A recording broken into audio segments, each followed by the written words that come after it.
story of a young prince with great ambition. A king who took power by force.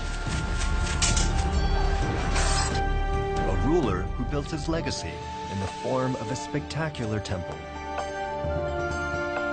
Towering 100 feet above the Taj Mahal and containing more stone than the Great Pyramid of Giza. It is the largest sacred structure anywhere on the face of the earth. Cambodia's extraordinary Angkor Wat. Early Western visitors were so awestruck by the ancient temple, they believed it was built by Alexander the Great or the ancient Romans. Of course, they were wrong. The builders of Angkor Wat were the ancient Khmer, the great and mysterious civilization that dominated much of Southeast Asia for 6 centuries and left behind one of the greatest architectural wonders ever created by human hands.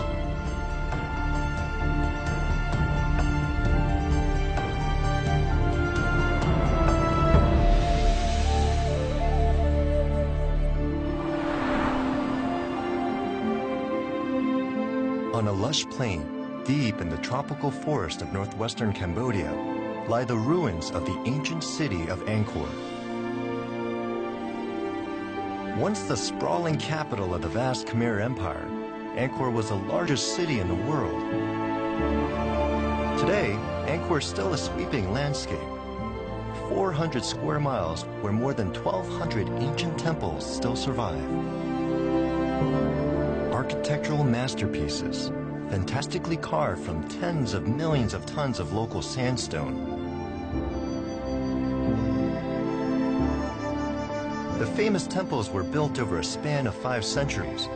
They endure today as one of the world's greatest treasure troves of art, archaeology, and history. But the city of Angkor was eventually abandoned as a Khmer capital, and its temples were swallowed by the jungle, forgotten by the outside world.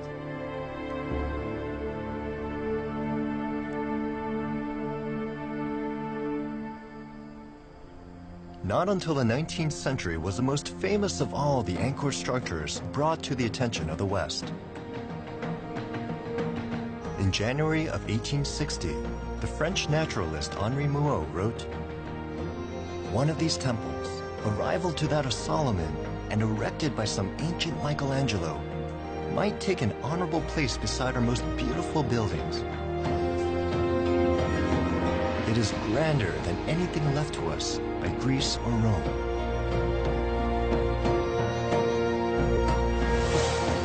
He was describing the splendor of Angkor Wat.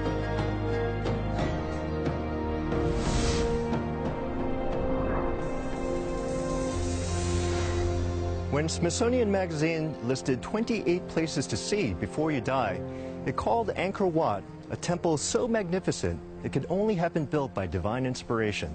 And so it was. Inspired by gods, built by a man you've probably never heard of, but whose story is one of the world's great legends. Hi, my name is Yul Kwan, and it's my honor to take you on a journey back in time to discover the secrets of Angkor and relive the adventures of its creator, a ruler called Suryavarman II. 900 years ago, he led the Khmer Empire in what is today Cambodia, and this temple is his legacy. More than 1 million people visit here every year, overcome by its size and grandeur.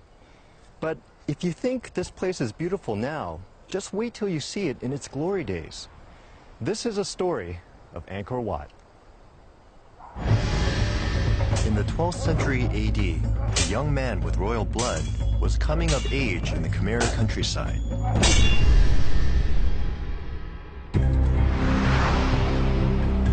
At that time, the Khmer Empire controlled large portions of modern Southeast Asia, including the prince's home of Lopburi, northwest of Angkor.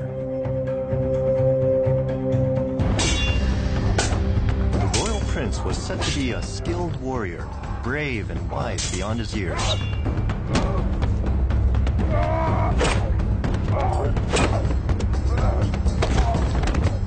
He came to the attention of a prominent Hindu priest Deva Karapandita, a religious leader with great influence in matters of state.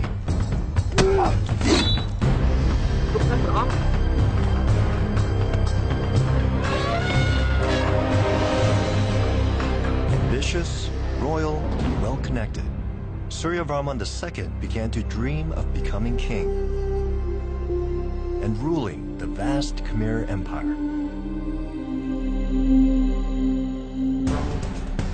Under the rule of Dharanendravarman, the turn of the 12th century was a time of chaos and fragmentation in the kingdom. His reign was marked by power struggles and turmoil. The aging Dharanendravarman was an ineffectual ruler who never succeeded in bringing order to his sprawling territories. Opposing factions arose throughout the empire. The young prince's clan gained influence in the north, while the older royal clans were pushed south. Devakara Pandita and other powerful priests backed the young prince, hoping he could unify the empire and bring harmony to the fractured kingdom.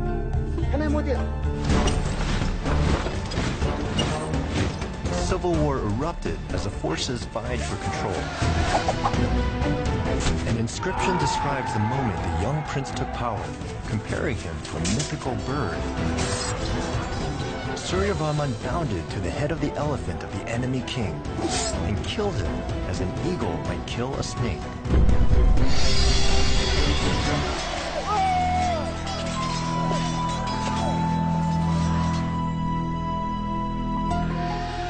Suryavarman II was only 17 years old when he seized control of the Khmer Empire in 1113 AD. This is him right here. Easy to miss among the mile of gods and spirits carved into Angkor's walls. It wasn't unusual at the time for a rebel to become king, but for Suryavarman II, killing the former king was only the first stage. He still had to conquer the rest of an empire that was in utter disarray.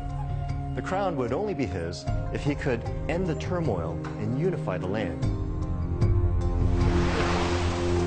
It took 6 long years for Suryavarman II to solidify his control over the vast empire and conquer the southern factions.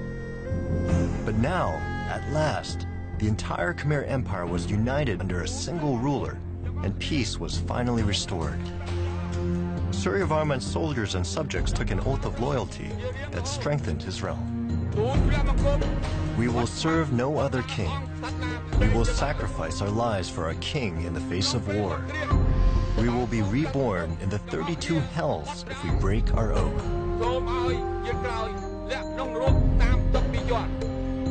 In 1119, at the royal palace of Angkor, Suryavarman II officially became the 18th king of the Khmer Empire. He was given the royal title Suryavarman, Protector of the Sun, and was coronated alongside his queen. This moment ushered in the golden age of the Khmer Empire. Suryavarman II was only 23 years old when he was crowned ruler of one of the greatest empires of Asia. Just as Khmer kings had done for centuries, Suryavarman II ruled from Angkor, the seat of the Khmer Empire. But its soul resided in another place. Traditionally, newly crowned Khmer rulers would make a pilgrimage to the sacred Phnom Kulen, a mountain range 25 miles northeast of Angkor. 3 centuries before Suryavarman II, the empire's first monarch, Jayavarman II, came to the same mountain on a similar spiritual journey. Here, a sacred ritual anointed him first supreme ruler, an event that marked the founding of the Khmer Empire. This hallowed spot had deep religious and political significance for the Khmer, and is still considered holy by modern Cambodians. This river was a source of the ingenious water system that was key to the wealth and success of the entire region.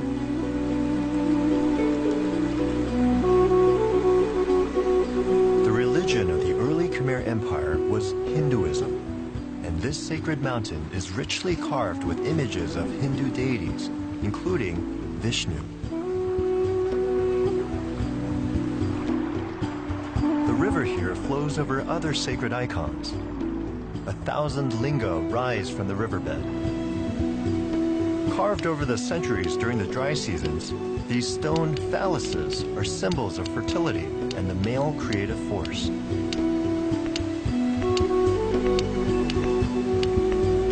The corresponding female symbol is a yoni, a vessel shape that represents feminine creative energy.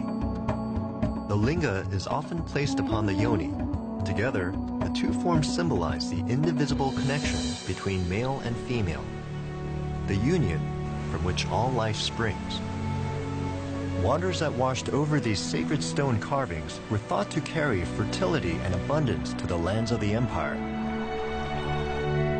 Metaphorically, these waters also conveyed the power of the king throughout his kingdom. A king's power was also expressed by monumental architectural structures.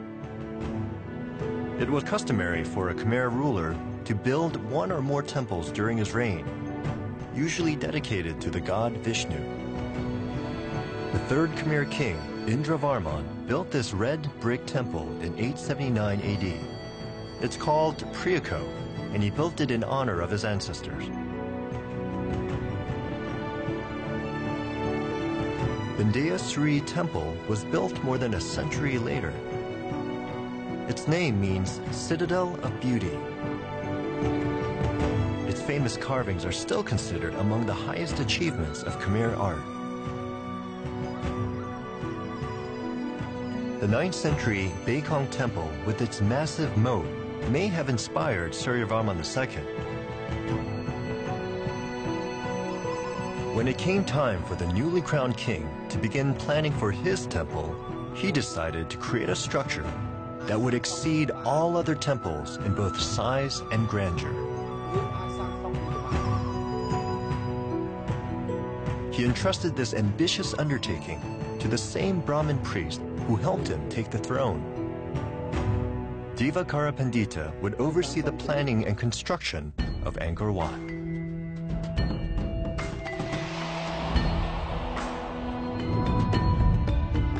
Within the city of Angkor, Suryavarman's temple would follow the customary structure of other Khmer shrines.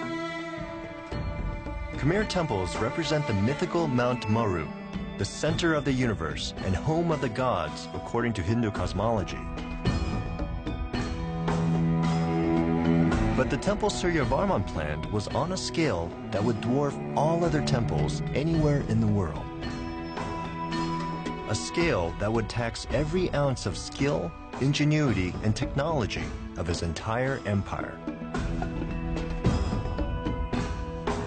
Think about this. In medieval Europe, at around the same time, people were building cathedrals that took centuries to complete. Meanwhile, here in Asia, the builders of Angkor Wat somehow created a temple that was far larger and in some ways more complicated in less than 4 decades. So how'd they do it? Well, archaeologists and engineers have been trying to solve the mysteries of Angkor Wat's construction since the 19th century, and they've managed to uncover some, but not all of its secrets. It was around the year 1120 AD when an army of construction workers took on what must have seemed like mission impossible. On a swampy forest plain, they would build the largest sacred structure in the known world.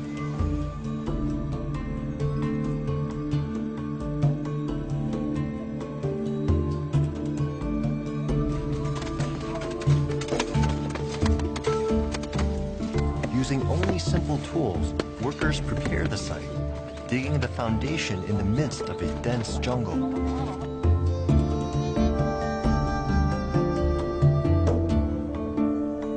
One clue to exactly how they prepared the foundation was discovered in the nearby Bayon Temple, built several decades after Angkor Wat. In this carving, laborers work side by side, beating the ground with long wooden poles. It's believed the relief illustrates how the builders solved one of the most vexing problems of Angkor Wat's construction. Workers Workers used sticks to tamp down and compact the wet soil, creating a more suitable foundation.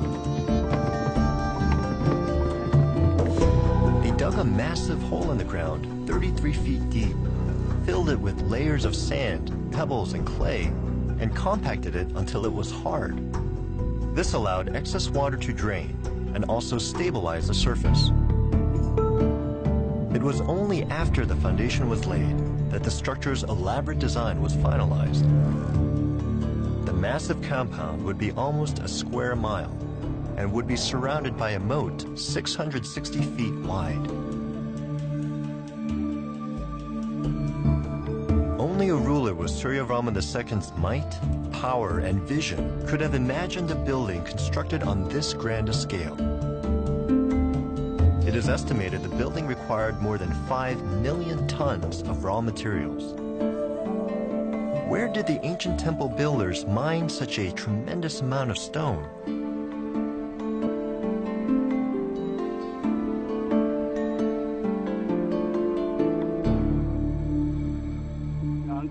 Gray sandstone was used to build Angkor Wat. It was quarried from Phnom Kulen, a mountain over 24 miles northeast of the site. The sacred mountain of Phnom Kulen proved a great resource for the builders of Angkor Wat. The mountain's base is a massive 22-mile-long belt of sandstone, a plentiful source of high-quality building material. But how did the ancient workers excavate all that rock?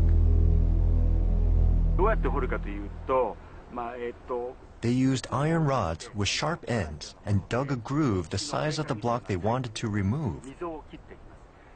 Then they would place a wedge between the sedimentary layers where it's easy to break the rock. Or in some cases, several men worked together, pounding the rock and breaking it in order to pry it loose.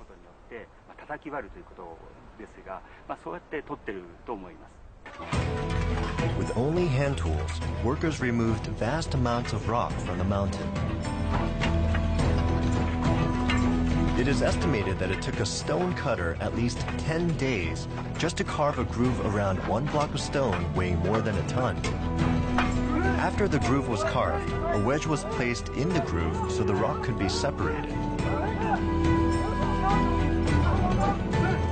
It took a workforce of thousands to cut just a few hundred blocks of stone each day. More than 600,000 high-quality sandstone blocks were used in the construction of Angkor Wat. 5 million tons of sandstone. Because the builders used no mortar, blocks had to be precisely cut with utterly smooth surfaces. A system lifted a stone block just slightly above another stone, and then workers pushed it back and forth in order to grind the two surfaces and make it smooth. Another relief in Bayon Temple has a detailed depiction of how this method worked. Workers used poles and ropes to lift one stone just above another. Then the top stone was rubbed back and forth against the stone below. After thousands of repetitions, the block obtained a smooth surface.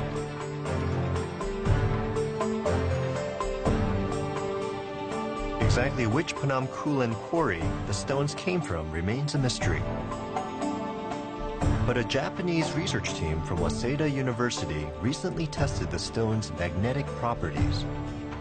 Their findings reveal each stone's approximate age and geological distribution. But matching the stones back to a particular place or quarry in this mountainous belt is not simple or safe. Magnetic susceptibility is the inclination of rock to be drawn to a magnet. By measuring this, we can tell that they used 7 different quarries during the various different ages. Unfortunately, it's impossible to conduct research to find the exact location of the quarries in Phnom Kulen because the place is littered with mines. But according to research conducted by the French School of the Far East, there were numerous quarries at Phnom Kulen. Landmines left from Cambodia's 20th century civil war still litter the countryside. making research dangerous. Although the exact quarry locations are unknown, testing reveals that stone used in 30 Angkor area temples came from 7 different Phnom Kulen quarries. However, nearly all of the stones of the Angkor Wat temple have magnetic levels of around 3. This means that the stones used to build the Angkor Wat temple almost certainly came from a single quarry in the Mount Kulin region.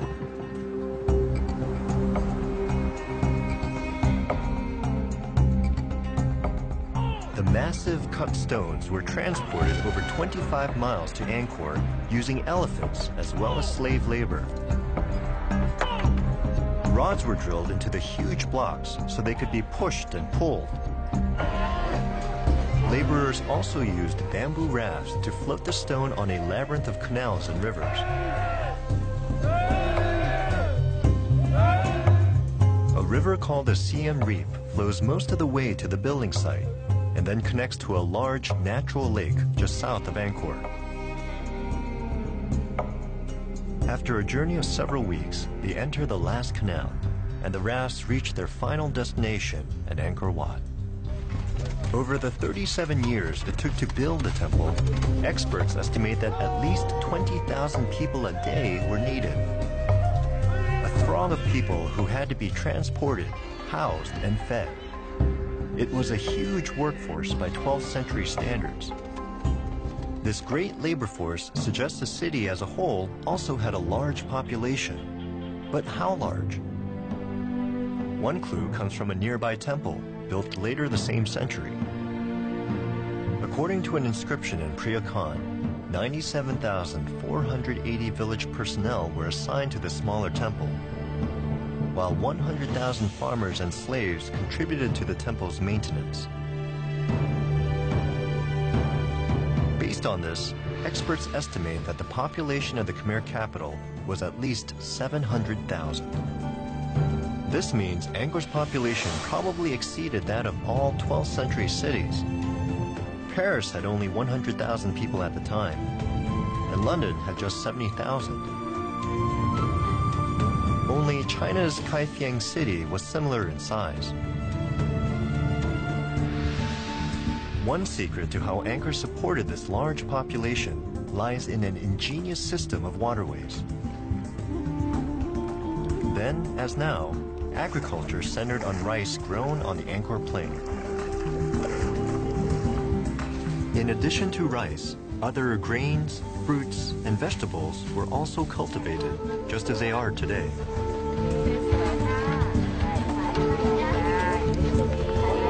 The success of this economy depended on the huge Lake Tonle Sap, just south of ancient Angkor. Irrigation canals assured one or more harvests, even in drought years. The lake was also a rich source of food. A 13th century visitor wrote, "The lake waters are so full of fish, it is difficult to row your boat." Suryavarman's kingdom was strong and wealthy, but could it really build so massive a temple on a scale never before seen? The young king was determined to see Angkor Wat completed in his lifetime.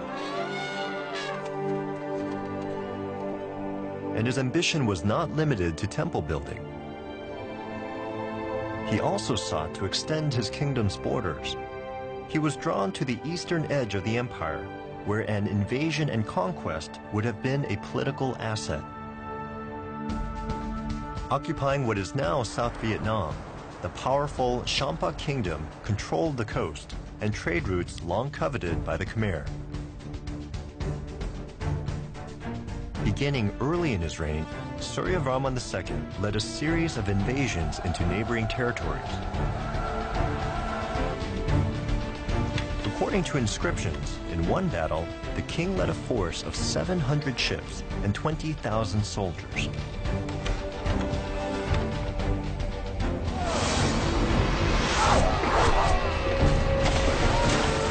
Armed only with bows, arrows, and spears, the warriors fought their enemies hand to hand.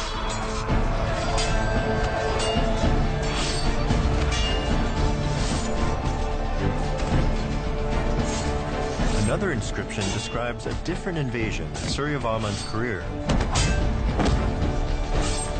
The ruler of Angkor turned his ambitions for conquest towards the Sham people. He invaded, taking the capital city and becoming the ruler of the territory. The Khmer Kingdom solidified its control of most of the Indochina Peninsula, including much of modern-day Thailand, Laos, and Vietnam. The Khmer armies took prisoners, and together with other slaves in the empire, they were likely used as forced labor to construct Angkor Wat. The huge construction project was made possible by slave labor, but it couldn't solve an unanticipated and alarming engineering problem. The first stone structures built on the site collapsed, and the human cost was high. The success of the entire project was at stake. No amount of slave labor could overcome the most serious challenge the builders faced. The site itself was a swamp and seemed completely unsuitable for a building the size and weight of the proposed temple. The soil was spongy and hard to work with, and water would flood in one season, then drain away the next. These days, engineers would use heavy machinery and reinforced concrete to tame nature's fury. But the Khmer builders had to be a bit more creative, and their solution became one of the ancient world's greatest feats of engineering. Angkor Wat is surrounded by a gigantic moat. More than 600 feet wide, it contains tens of millions of gallons of water. To the Hindu, the original designers of the temple, the moat symbolized the cosmic ocean. But besides its religious significance, it turns out the moat also has a practical purpose. Because this is swampland, without the moat, the monsoon rains would seep into the earth and push the buildings up. Then, in the dry season, the water would drain out of the land, making the buildings crumble. The huge moat surrounding the complex actually stabilizes the water content of the earth under the temple, keeping it consistent year-round so the earth doesn't heave. And they found other remarkable solutions to the challenges of pre-industrial construction. We have an artificial mountain, and we are sitting on the first floor. Yeah, they built a case from stone, and then they filled with sands and densified very much, and then the next case, and so step by step they got the mountain. And we can see inside there's sand, then there's laterite, which is this specific brownish stone in tropic countries, and then outside there's the sandstone. The central tower of Angkor Wat reaches 213 feet into the sky. The ancient architects had to figure out how to stack the massive stones without machinery. First, they built earthen ramps.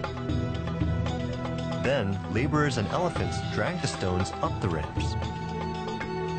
Finally, it's believed they erected scaffolding and lifted each stone to the top. Remarkably, the temple was built from the inside out.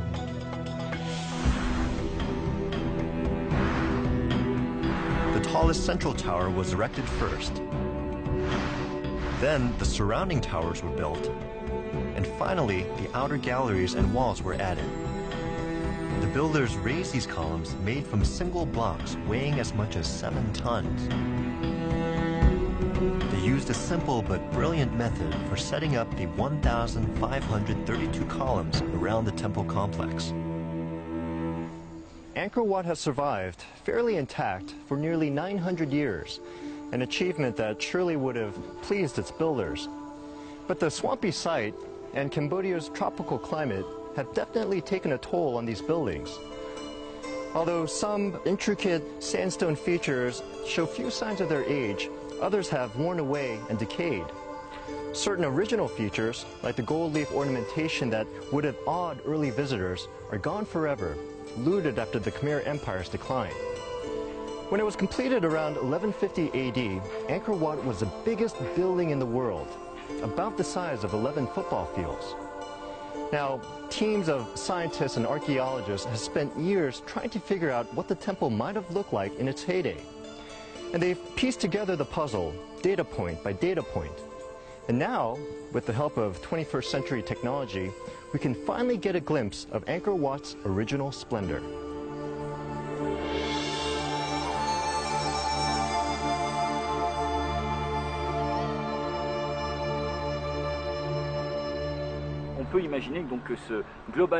Many of the structures were close to white, but some of the sculptures were glazed in many colors.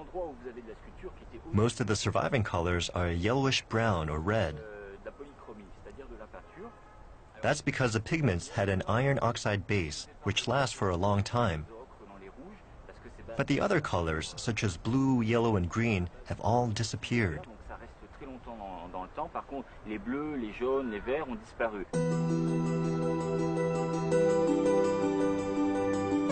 The exterior walls and columns were most likely white from a coating of lime. But it was the roofing material that dominated the look of the temple. The towers were most likely covered in gold, which deteriorated over the centuries after Angkor Wat was built. Some historians believe that the towers may even have been re-gilded by one or more of the rulers who followed Suryavarman II. It is easy to imagine that the plaster on all of the towers was used as a base layer for the gilding, which made the entire structure extremely ornate and visually striking. This computer image was created based on the opinions and research of scholars. White plastered walls contrast with the golden lintels and towers. On a bright day, the entire temple would have sparkled in the sun. Suryavarman II didn't live to see his fantastic temple completed, but he probably saw it in the later stages of construction. What did the king feel as he saw this magnificent structure taking shape? It was a palace fit for a god.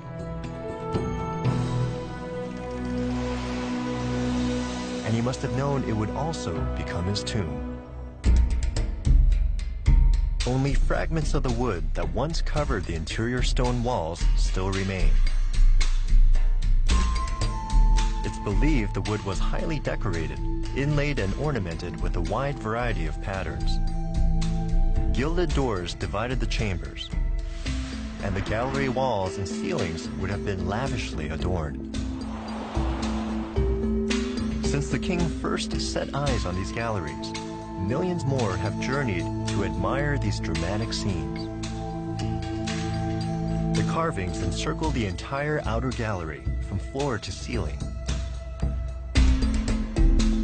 Measuring 2,600 feet, it is the longest continuous bas-relief in the world.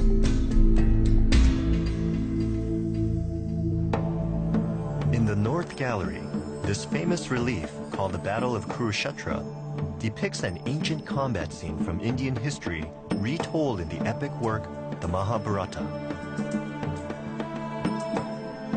Angkor Wat's walls are covered with 12,900 square feet of bas-relief carvings. Executed with great skill and artistic sophistication, the reliefs are considered a masterpiece in their own right. These carvings cover multiple blocks of sandstone and are so perfectly fitted together that the seams are almost invisible. Even the detailed lintels at the top of the walls are carved from the same stone blocks. Each artist would cut away layers of the wall and then carve the reliefs directly into the stone. Hundreds of highly skilled carvers worked side by side to complete the work in only decades. Experts admire not only the expressive human figures in the carvings, but also the remarkable perspective these early artists were able to achieve. Continuing along to the southern gallery, visitors encounter a 260-foot depiction of Suryavarman II's full royal procession. Military leaders, priests, musicians, standard bearers, servants, and royalty all take their place in this carving. The carving's centerpiece is the famous portrait of Suryavarman II himself. Lingering traces of gold hint at its former splendor. Maybe the king was partly gilded. We can see some of the gildings on the relief with Suryavarman II.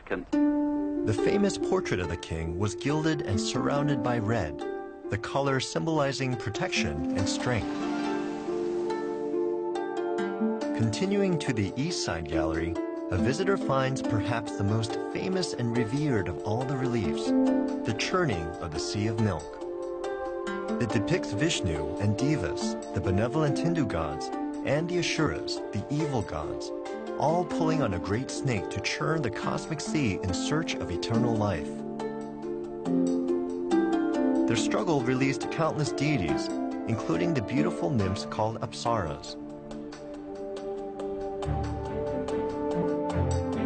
In the northern gallery is a battle of the gods and demons.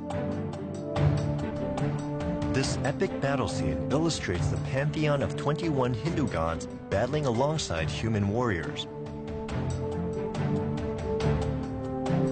Led by Vishnu, the gods of good defeat the evil gods. And as Suryavarman II was considered an earthly avatar of Vishnu, the scene celebrates his reign as well.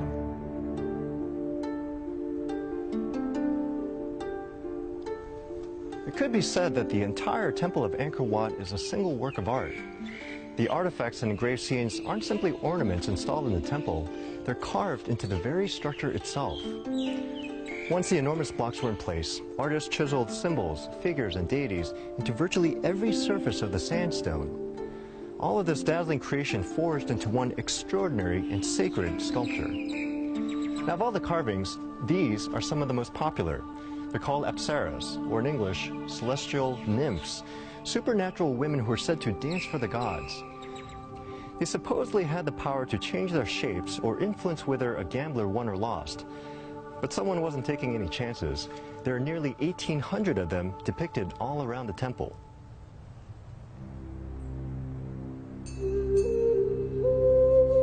"1,796 full-body sculptures of divine women were carved at Angkor Wat. With a wide variety of facial features, hairstyles, and headdresses, no two are exactly alike. These temple guardians and dancers were probably based on actual women residing near the temple in the 12th century. Apsaras are everywhere you look in the temple, standing alone in meditation or sometimes in pairs or groups. Each pose of these dancers has a meaning, and together, the movements of the dance tell a story. It's a form of dance still very much alive in modern Cambodia. Called the Apsara dance, this art form has passed from generation to generation in an unbroken line from the time of Suryavarman II and before. According to Hindu mythology, the gods made 600 million Apsaras when they created the universe, and these celestial nymphs were released to the world when the deities churned the cosmic sea of milk. The temple of Angkor Wat probably had 3,000 or more Apsara dancers assigned to it to entertain the king and his visitors as well as the gods.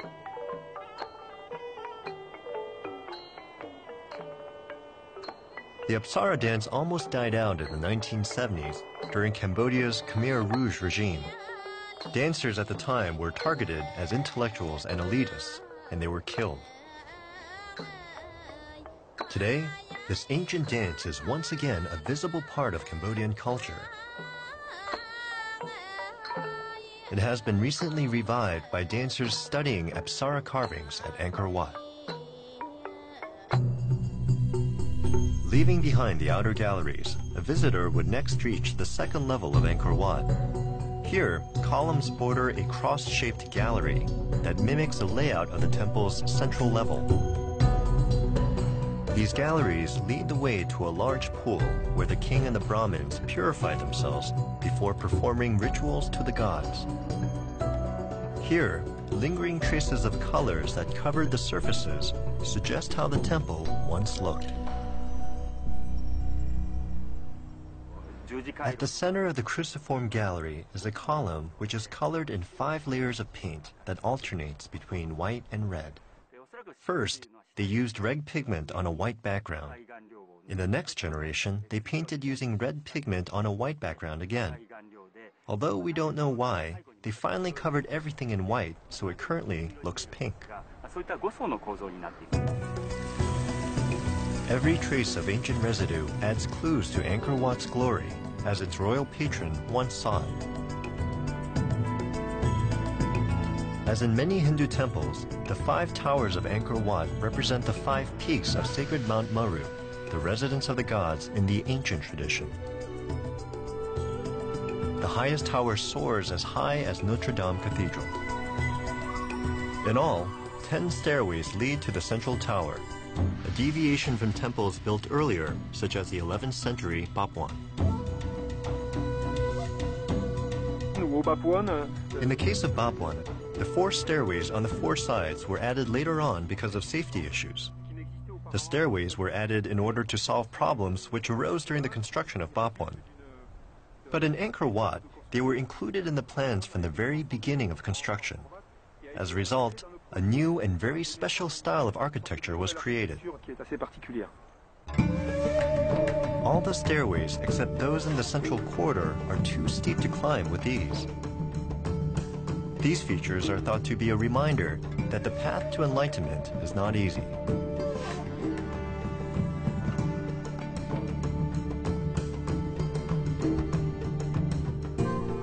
The moat symbolizing the great cosmic sea encloses 500 acres of land where the Temple of Angkor Wat sits at its majestic center. Although it is now a Buddhist sanctuary, Angkor Wat was built as a Hindu temple honoring Vishnu, the Hindu god Suryavarman II was closely associated with.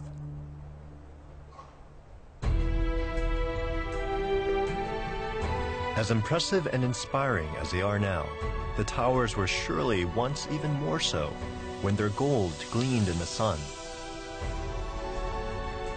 Inside the highest tower was a central sanctuary where the king built a shrine to Vishnu. A golden statue of Vishnu reigned over the entire temple from this place of honor. Long after the reign of Suryavarman II, when the Khmer Empire became a Buddhist nation, the statue of Vishnu was replaced with the likeness of Buddha, which remains to this day. In the mid-12th century, when Suryavarman II visited his nearly completed masterpiece, he was nearing the end of his life and his reign. Suryavarman II's rule is considered the golden age of the Khmer Empire, and Angkor Wat is the ultimate symbol of his dynasty. It's not known exactly when the king died. It was probably around the year 1150 AD, not long after the completion of the temple. What happened next is unclear, because there are no records for the period after his death. But what we do know is that it was a time of great turmoil. The next king reigned only briefly before war and discord began sapping the empire of its strength. Suryavarman had conquered his part of the world, expanded his empire, and successfully created one of the world's greatest monuments. But of all his achievements, only Angkor Wat would stand the test of time. The image of Angkor Wat has graced the Cambodian flag since 1953, and it remains a source of great pride for modern Cambodians. Over the course of his 4-decade rule, Suryavarman II increased the Khmer Empire by more than 100,000 square miles, establishing himself as a great warrior king. When he was entombed in his own greatest creation, he was given the posthumous name Parama Vishnuloka, or he who has entered the heavenly world of Vishnu.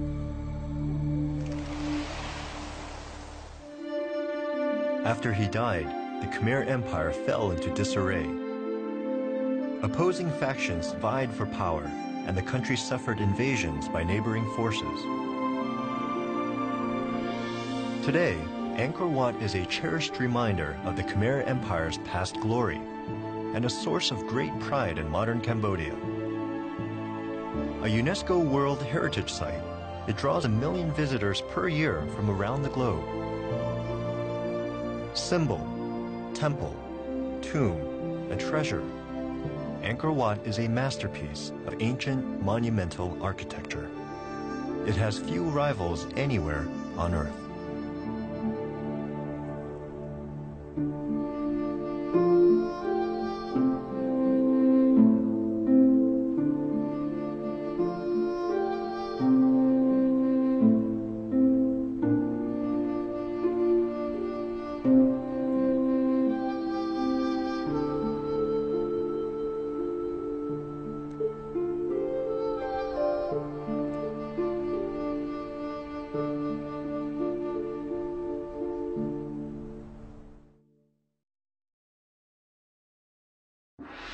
The year is 1177 AD.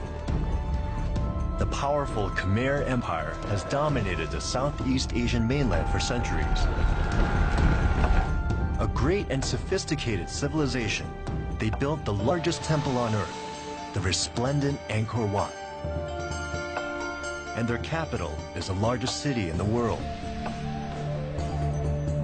But now, the empire is faltering, and the Khmer suffer a great humiliation at the hands of an invading enemy. Their only hope lies with an exiled prince. The future of a great empire rests with one man.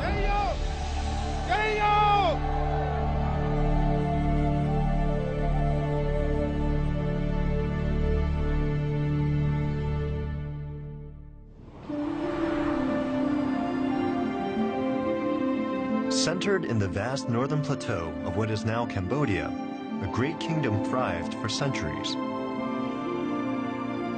The Khmer were the builders of Angkor Wat, a masterpiece that's still the largest sacred structure ever built. Their culture was rich and complex, blending their adopted religion of Hinduism with older indigenous traditions and beliefs.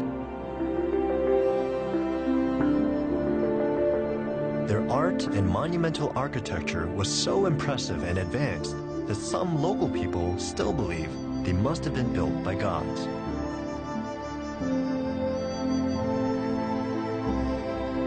But it was a people of the Khmer Empire who built the great city of Angkor, and over 6 centuries filled it with nearly 1,200 splendid temples carved from stone. Eventually, this great civilization collapsed, and its capital city and grand temples were largely abandoned. Whatever invasions encroached here, the jungle's assault was the final one, swallowing much of the empire's former glory.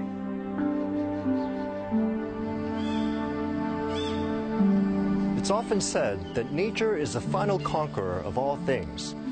Centuries ago, this jungle conquered and concealed a monumental human achievement, the ancient city of Angkor. Hi, I'm Yul Kwan. Cambodians had long whispered of a fabulous lost city in the jungle, and in 1860, the French botanist Henri Mouot discovered that it was real. And only now, 150 years later, are we starting to fully appreciate its secrets. Thanks to decades of painstaking research and restoration, we can travel back in time, recreate the splendor of ancient Angkor, and begin to understand how its creators lived.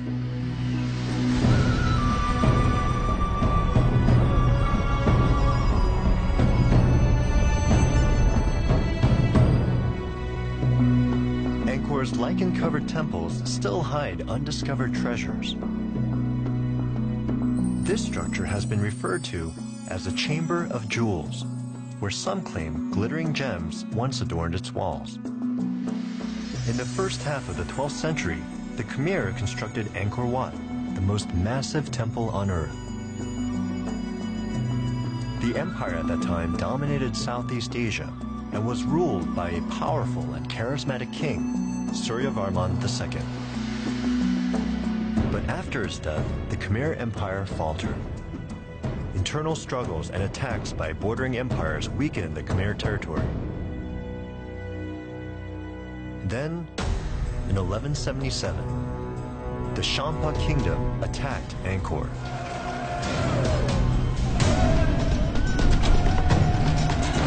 The Cham people ruled what is now Central and South Vietnam. Their surprise raid on the sacred city was a devastating event. A Khmer inscription tells a story. Full of proud confidence, the Cham king invaded our country, a paradise on earth.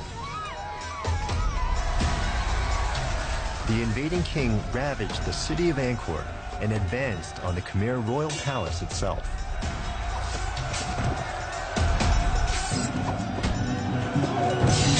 A stone sculpture records that, with a powerful fleet, he pillaged it and put the king to death, without listening to any reason or proposal of peace. The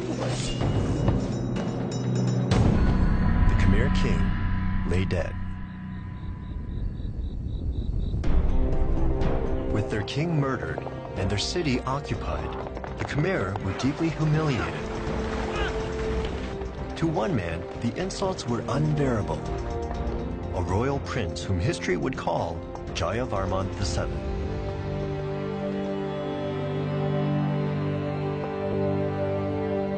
In Cambodian culture, Jayavarman VII is both a hero and a mystery, with many details of his life remaining unknown.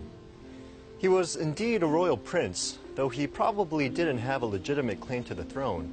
He's believed to have been out of favor with the Angkor rulers, living with his wife in voluntary exile to avoid being killed. When the Cham army attacked, he wasn't in the city of Angkor, and may in fact have been visiting the Champa Empire itself. Inscriptions carved during his reign describe him as a brave warrior, deeply pained by the subjugation of his native people. One account describes the brutal treatment of the Khmer at the hands of the Cham army. During the 8th moon, the king of Champa exacted from the Khmers thousands of human gallbladders.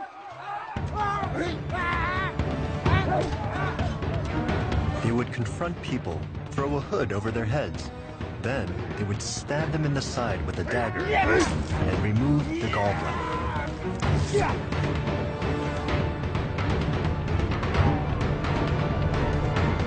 This barbaric practice came from an ancient belief that the gallbladder contains a person's courage, and that by consuming the gall of one's enemies, a warrior would grow more brave and powerful.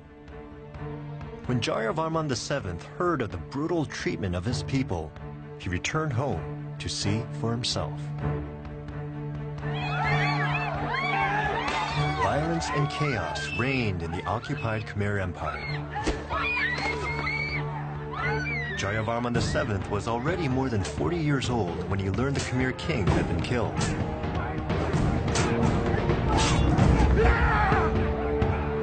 When he saw what was happening, he felt called to defend his homeland.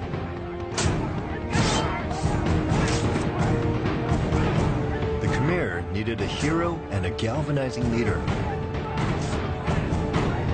But defeating the Cham would be no easy task.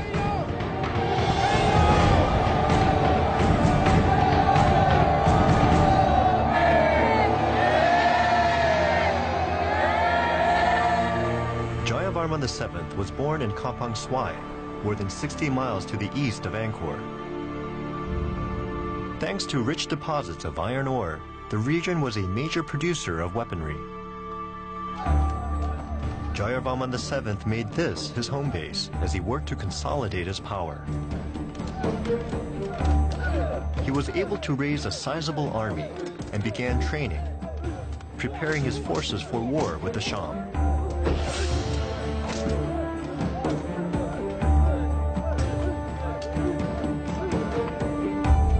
The Cham had invaded by water, bringing their fleet to the Mekong River, reaching Angkor from the giant lake Tonle Sap.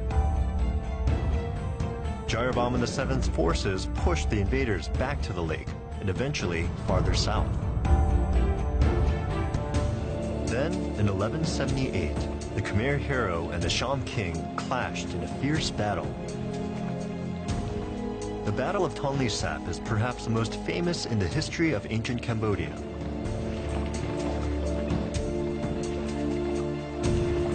Khmer ships were almost 90 feet long and carried some 45 men. The Sham vessels were closely matched.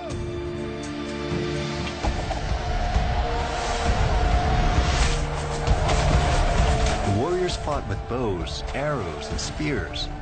The battle was long and bloody, and the forces fought hand to hand.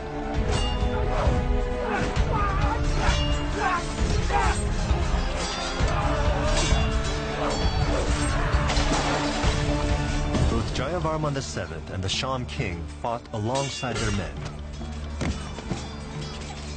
An inscription revealed the outcome. Jayavarman VII slaughtered the Sham king and protected this land.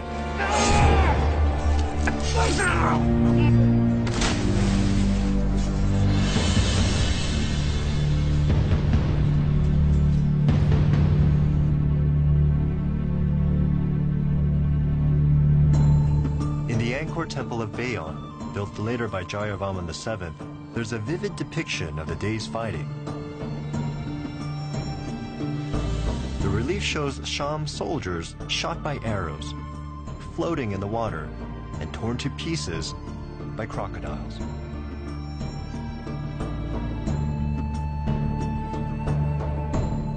That old saying, history is written by the victors, was certainly true in the late 12th century. Almost everything we know about Jayavarman VII comes from inscriptions written during his reign. The passages are likely propaganda, but they do tell us a lot about life at that time. For example, we know that Jayavarman VII was a powerful king who broke with tradition in many ways. He became a devout Buddhist and was a compassionate ruler who put the needs and comfort of his people first. In 1181 AD, 3 years after the defeat of the Sham, Jayavarman VII was crowned king. He was likely accompanied by his queen, said to be as wise as the greatest learned men.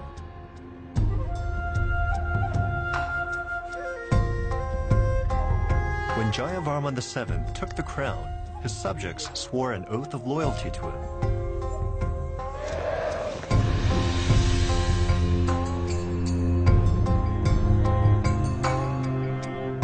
So began the reign of Jayavarman VII, considered one of the greatest rulers in the history of the Khmer Empire. But when Jayavarman VII ascended the throne, his people were in despair, and his kingdom lay in ruins.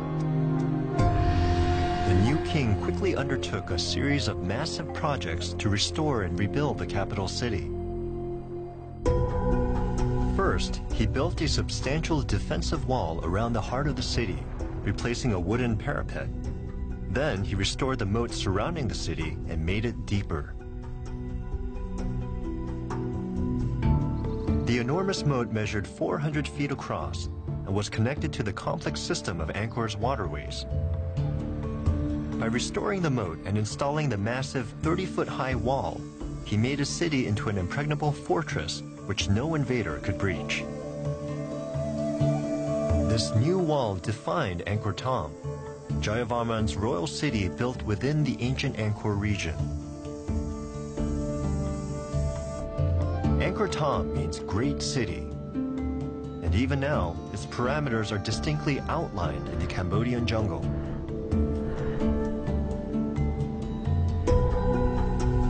The walls enclose the city 4 miles square, enormous by 12th century standards, and roughly 4 times the size of Paris at that time. To enter the city, then as now, visitors had to cross a wide bridge. Called the Naga, or Serpent Bridge, the South Gate Causeway is guarded on the left side by 54 evil spirits holding onto a giant snake. On the right side, 54 devas, or benevolent gods, do the same. This Serpent Bridge is an echo of the famous Hindu legend of the churning of the Sea of Milk. At the end of the bridge is a 75-foot-high tower called a Gopura. This traditional gate signifies the entrance to a holy city. Inside the gate lay a sprawling metropolis with great temples and public squares, as well as the ornate royal palace. This is the Terrace of the Elephants, the entrance to the royal palace. Though only the foundation remains, the impressive stone terrace once served as the royal reviewing stand for public ceremonies.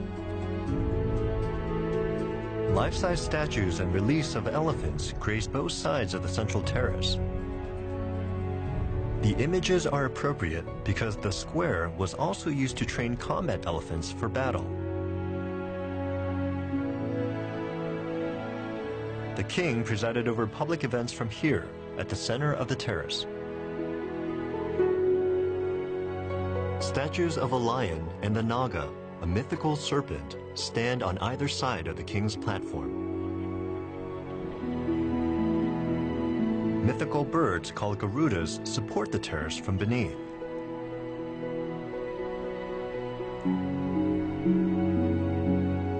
On the north side of the terrace is a carving associated with a well-known legend. Called the Terrace of the Leper King, some believe it depicts a king who beheaded a subject for refusing to kneel before him. Infected by his subject's blood, the legendary king became a leper himself. On the other side of the square stand 12 stone towers called Prusat Sur Prat. This area may have been used as a court for judging those accused of wrongdoing.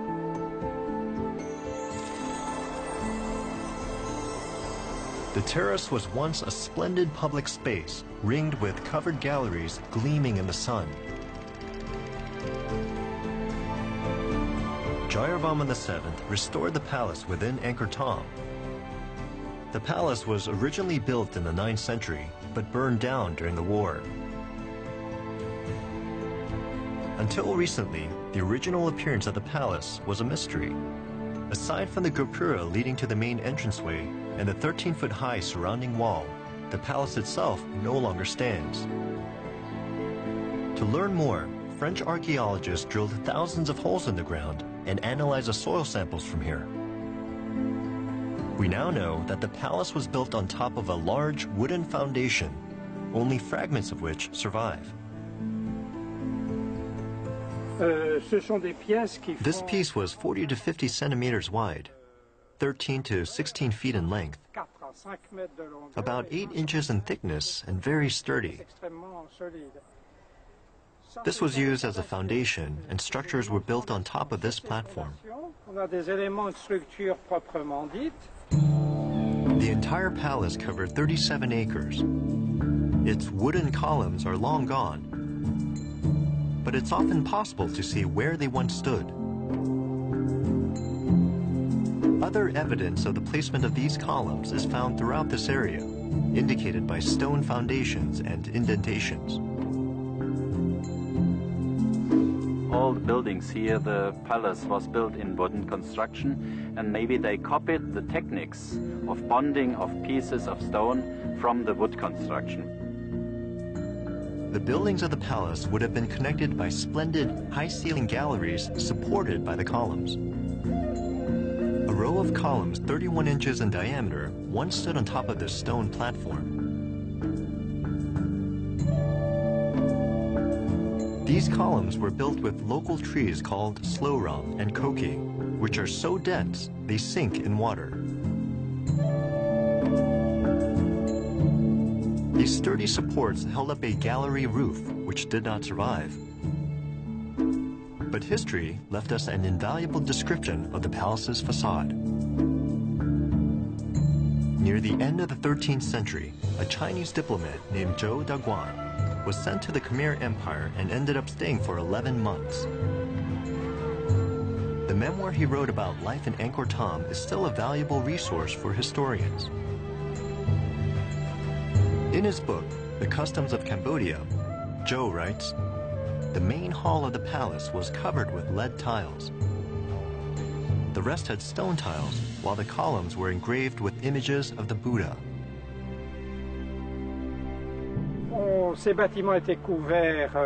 This building had a two-layered roof, which was covered in shingles. As you can see here, most of the shingles were glazed. They were painted yellow or a greenish yellow, and along with porcelain, this was often used in the 10th century.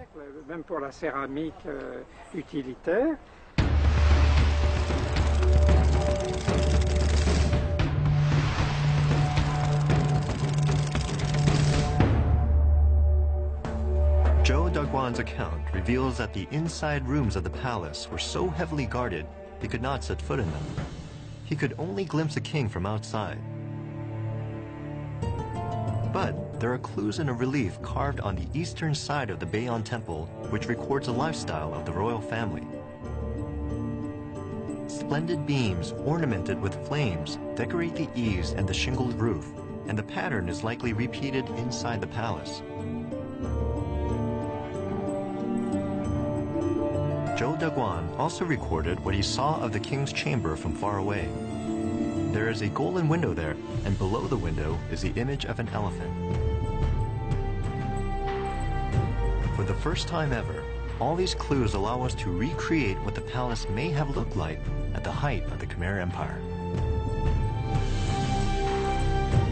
The palace had many luxuries. Though it's now a children's swimming pool, this was once a royal outdoor bath, 50 yards wide and 100 yards long.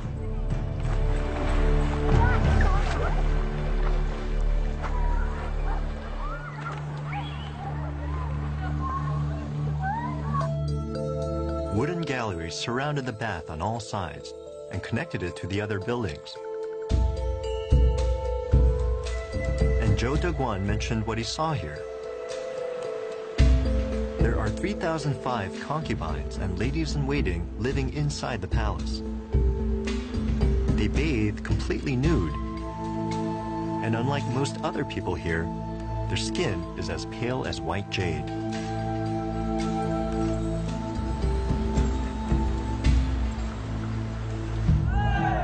In the 13th century, the Angkor area supported a large population. Zhou Daguan writes that the people spent their leisure time watching cockfights and other entertainments. And, he said, they had plenty to eat. Zhou also wrote that in the countryside and rice fields were herds of thousands of wild water buffalo.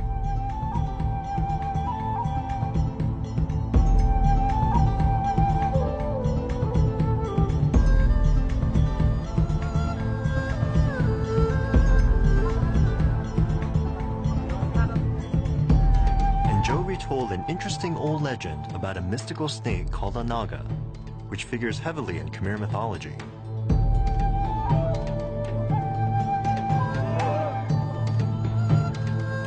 This story is set in the 10th century in the temple of Pimianakas, which means Palace of the Heavens. Inside the soaring palace is a secret temple.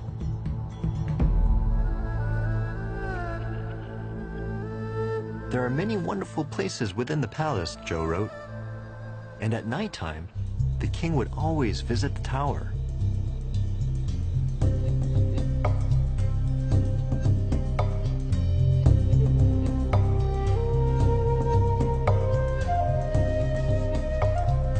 In the middle of the tower lived the spirit of a snake with 9 heads, and every night, this snake would turn into a beautiful woman. The king would bed this woman each night. And during this time, even the queen was forbidden to enter. And if the king neglected to visit this woman, even for a single night, a calamity would befall the kingdom without question. Jayavarman VII would have known this old tale, as well as others from Khmer mythology. But he differed from nearly every previous Khmer king because he was a Buddhist. Together with his queen, he performed a sacred ritual every May called Bathing the Buddha.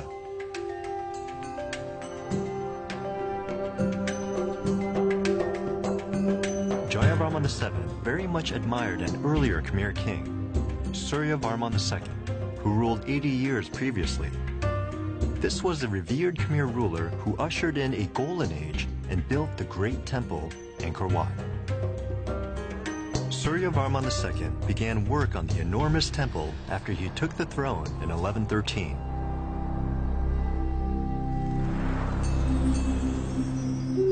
Completed in just 40 years, this temple was designed as a Hindu shrine devoted to the god Vishnu.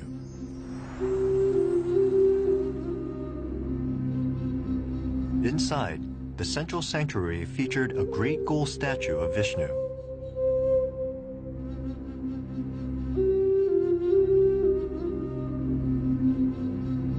Jayavarman VII admired his predecessor's great temple, and he resolved to build his own. But his masterpiece would be a Buddhist temple in the center of Angkor Thom, his great walled city.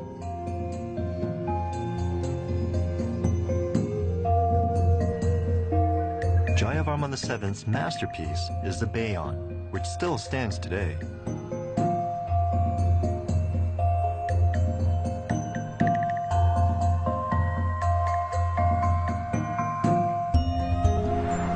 This dramatic temple is a rectangular structure 750 feet east to west by 500 feet north to south.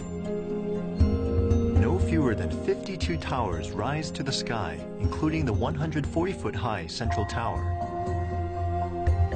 And gazing impassively from the sides of these towers are the carved reliefs of 173 faces.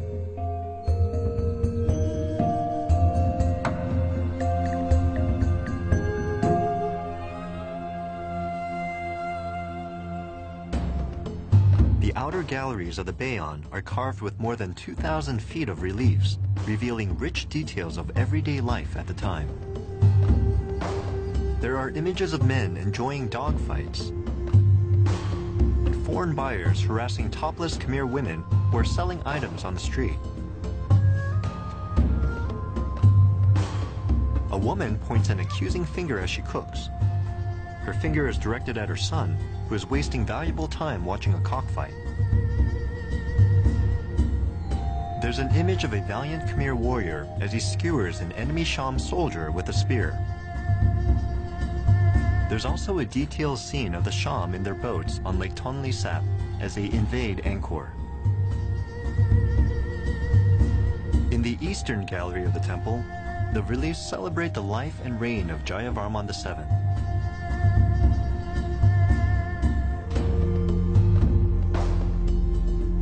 There's a scene in which commanders mounted on elephants march toward the enemy at the king's orders. The Chinese soldiers with spears who follow the elephants on foot are believed to be mercenaries. In the reliefs of the Bayon, as well as the structure's mountainous shape, there are echoes of earlier Khmer temples. But the Bayon was built as a Buddhist shrine, not a Hindu temple. At its very center, Jayavarman VII placed a statue of Buddha. Though this sculpture is from a later period, the original statue was removed after Jayavarman's death, when the empire reverted to Hinduism for a time. The original was later discovered by a French excavation team and is now displayed on the Palace Square.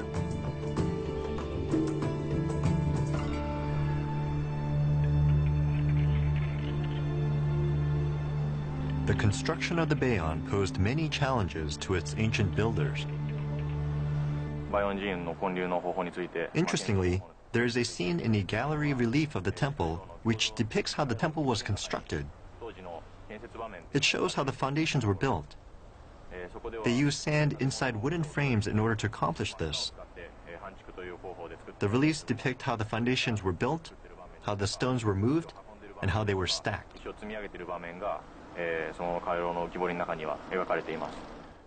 Workers had to compact the soil in order to prepare the swampy building site.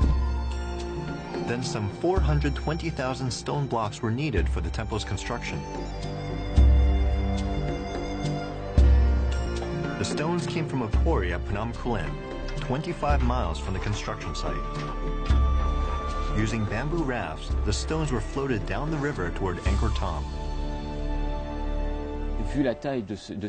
From the size of the Buddha statue, we can tell that it was carved from a single block of sandstone.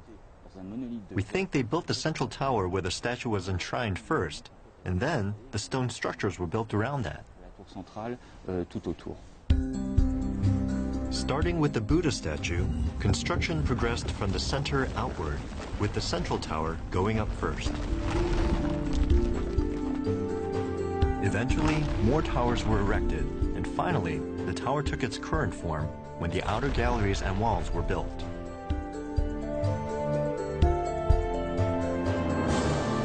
Though now only columns remain, it's believed they once supported a wooden structure.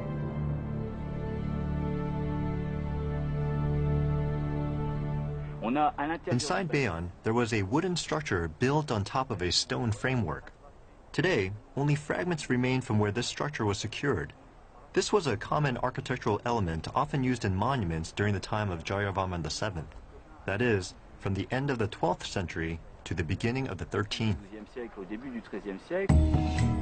This sturdy stone wall and door frame suggests there was once a door here.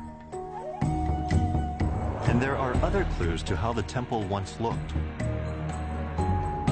Zhou Daguan's memoir describes the exterior of the Bayon. There is a golden tower at the center of the complex, and there are 20 stone towers surrounding it. In addition, there are some 100 stone chambers. The records of a Chinese diplomat who visited in the late 13th century are quite interesting. They contain information about the design of Angkor and its population. Unfortunately, some of the information is either erroneous or unverifiable. The records mention golden towers in Bayon, but we could not find traces of gold in Bayon. It's similar to a mention of bronze towers in Bapwan, but no traces of bronze were found there either. We think this may be because they painted the towers to resemble gold or bronze. But from an archaeological point of view, we can't prove it.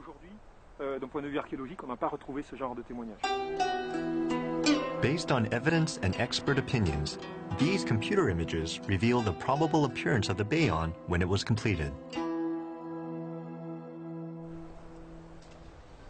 In the exact center of Angkor Thom, Jayavarman VII built the splendid Bayon in honor of the Buddha. The most striking feature of the Bayon is also the most mysterious: the eerie faces gazing out from the temple. More than 200 of them hold your gaze wherever you look. Some are more than 25 feet high, and no two are exactly alike. But what do the faces mean? Are they meant to be gods or people? Were they sculpted as portraits, and if so, of whom?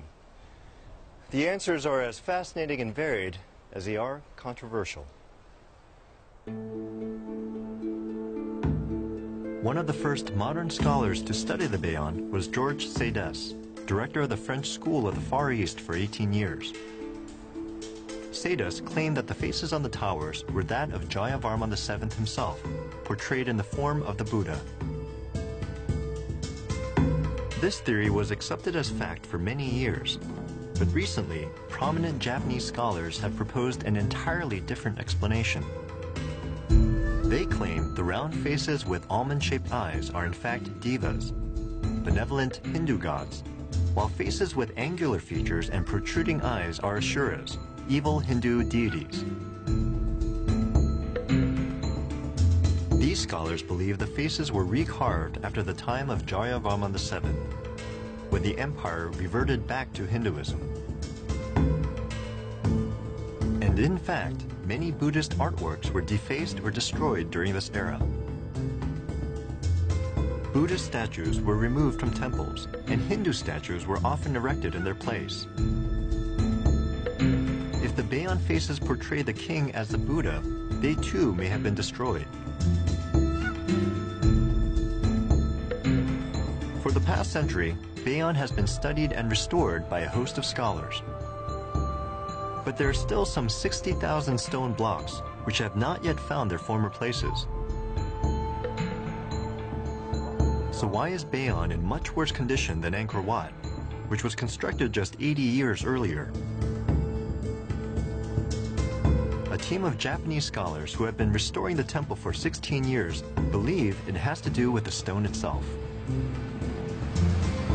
According to recent research, the ancient builders used stones from several different quarries to build the temples in Angkor, digging new quarries as older ones became depleted or hard to work.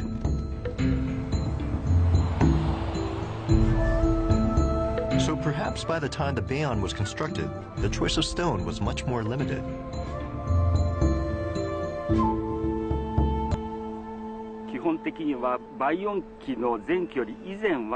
The temples that were built before the Bayon era were built with high-quality gray sandstone. But after the late Bayon era, high-quality sandstone disappeared, and they began using sandstone with yellowish brown and red mixed in it. Bayon Temple was built during the late Bayon era, and the sandstone used in it lacks in quality compared to temples that were built a generation before, such as Angkor Wat.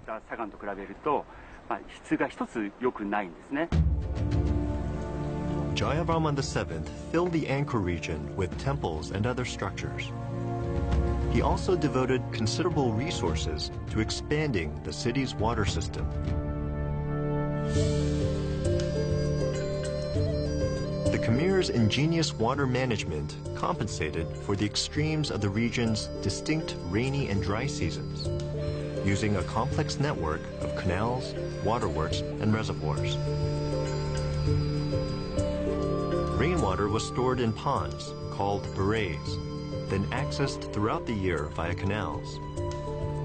Although Angkor Thom was located far inland, it was a city on the water. You could travel by boat through the canals to Tonle Sap Lake, and then sail the river all the way to the ocean.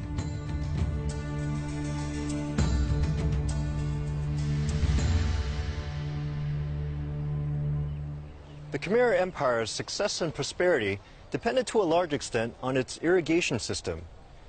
The Chinese diplomat Zhou Daguan reported that the Khmer could produce 3 or even 4 rice harvests a year, enough to feed 1 million people.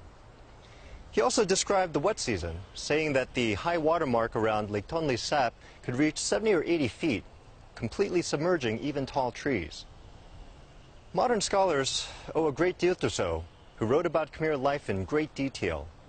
His memoirs describe day-to-day city life, the economy, social customs, and even the king's relationship with his people. For example, Zhou wrote about the appearance of the king's procession in the year 1296. When the king went on an outing, he was accompanied by 300 to 500 ladies-in-waiting carrying candles in the daylight. He was escorted by a procession of horses, flags, and a band, as well as a retinue of female warriors.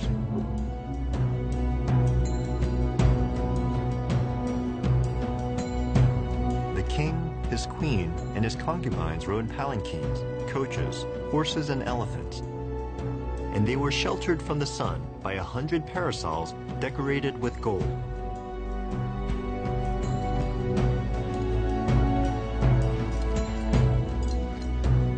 The tusks of the king's elephant were ornamented with gold, and the king carried a sacred sword in his hand.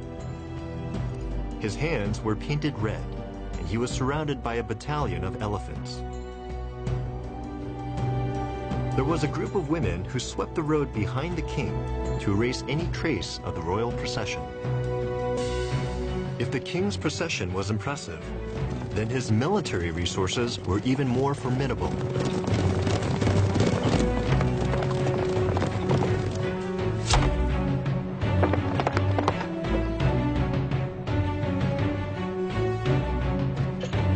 Included a division of 20,000 elephants, plus infantry, cavalry, and a division of archers who could shower the enemy with arrows.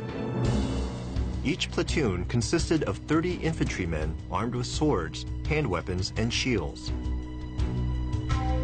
Every platoon also had 5 horses and 1 well-trained elephant.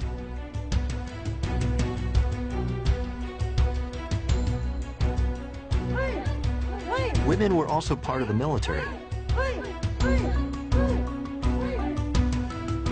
elite royal guard was entirely female, and women warriors fought beside men in times of war.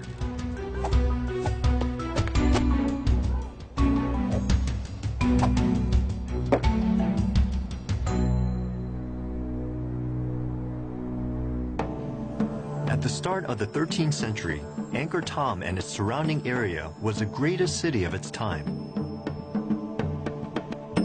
Jayavarman VII had successfully revitalized the Khmer Empire, in part through his impressive building projects. Besides his temples, he expanded the system of highways, connecting his capital city to many other provinces. He also built 121 inns, as well as 102 hospitals. Before Jayavarman VII came to power, the region was embroiled in turmoil and strife. Neighboring kingdoms saw Khmer disorder as an opportunity to expand. Once he came to power, Jayavarman strengthened his empire and expanded its reach through a series of military campaigns. Inscriptions describe his conquest of a neighboring territory. His army included a cavalry of Chinese horses, a division of elephants, female soldiers, and full infantry.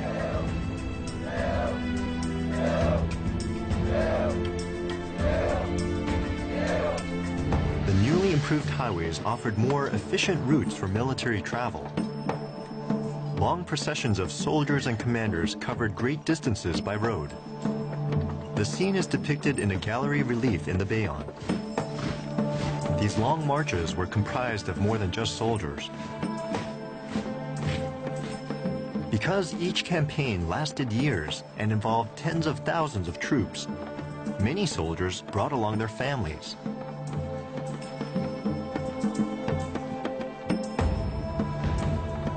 It wasn't only a military mobilization, but a mass migration.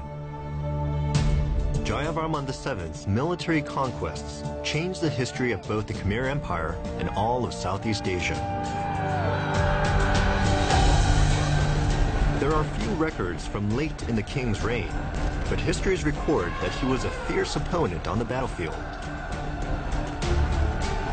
One account states, Jayavarman VII swore an oath to take revenge against his enemies. He bore their impudence for 18 years and finally saw his plans to fruition. The Khmer often overwhelmed their enemies with a swift cavalry and a large infantry. Charging elephants no doubt struck fear in the hearts of the enemy.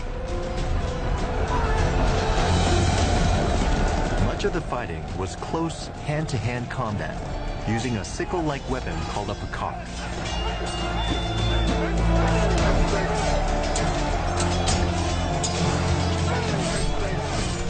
Khmer troops were renowned as well-trained, determined warriors.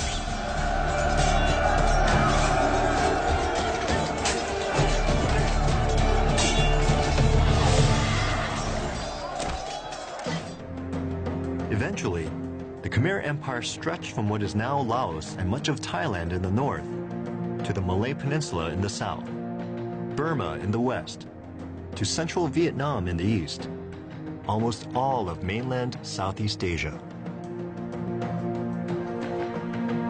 Jayavarman VII's rule strengthened and expanded the Khmer Empire. And to this day, Cambodians revere him as one of their greatest rulers.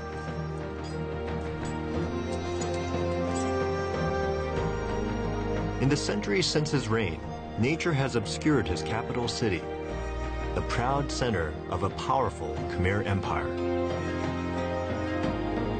But the legacy of what he created endures.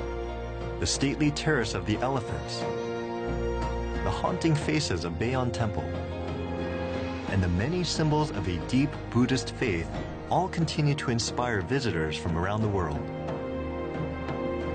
Today, hundreds of monks still make pilgrimages to Angkor Thom to learn, teach, and worship as their ancestors did.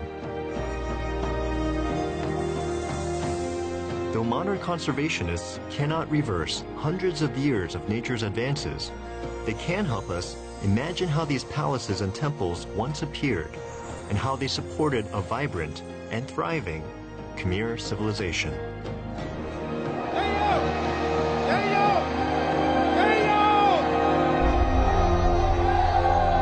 Jayavarman VII was one of the greatest conquerors in Khmer history.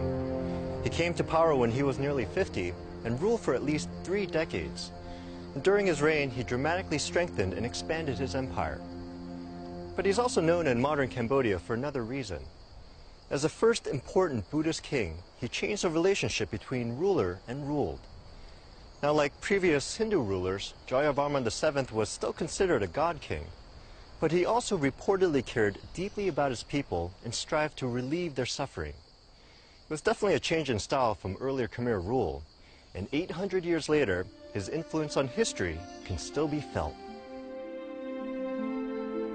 Today, Buddhists, Hindus, Cambodians, and hundreds of thousands of people worldwide flock from the farthest corners of the globe to experience the splendor of Angkor.